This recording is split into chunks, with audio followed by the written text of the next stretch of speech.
నా రాజ్యానికి రాజు సరైన వారసుడు దొరికాడు అనుకుని శంతనుడు దేవవ్రతుడిని హస్తినాపురానికి తీసుకొని వెళ్ళాడు. శాంతనుడు ఒకరోజు వేట కోసం వెళ్తుండగా అతను చేపలు పట్టే అమ్మాయిని చూసి ఇష్టపడతాడు. నన్ను పెళ్లి చేసుకుంటావా అని అడిగాడు. రాజా, నన్ను పెళ్లి చేసుకోవాలంటే ముందు నా తండ్రి అనుమతి ముఖ్యం. మీరు స్వయంగా ఆయనను వెళ్లి కలవండి అంటుంది ఆ మహిళ. ఆ కన్య ఎవరో కాదు, సత్యవతి. శాంతనుడు ఈ మాట వినగానే వెంటనే సత్యవతి తండ్రిని కలవడానికి సిద్ధమవుతాడు. నేరుగా సత్యవతి తండ్రి వద్దకు వెళ్లి సత్యవతిని పెళ్లి చేసుకోవాలనుకుంటున్నట్లు వివరించాడు. సత్యవతి తండ్రి కొద్దిసేపు మౌనం పాటించాడు. ఆ తరువాత ఇలా అన్నాడు. మీరు నా కుమార్తెను వివాహం చేసుకోవచ్చు, కానీ నా మనసులో ఒక భయం ఉంది.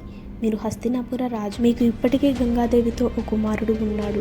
మీ తర్వాత ఆయనే రాజు అవుతాడు. అని నా కుమార్తె సంతానం సింహాసనాన్ని అధిరోహించలేరు. నాకు నా వంశం రాజ్యం పాలించాలన్న కోరిక ఉంది. మీరు నా కుమార్తెను పెళ్లి చేసుకుంటే ఆమె సంతానం రాజ్యం పాలిస్తారని ప్రమాణం చేస్తారా అని అంటాడు.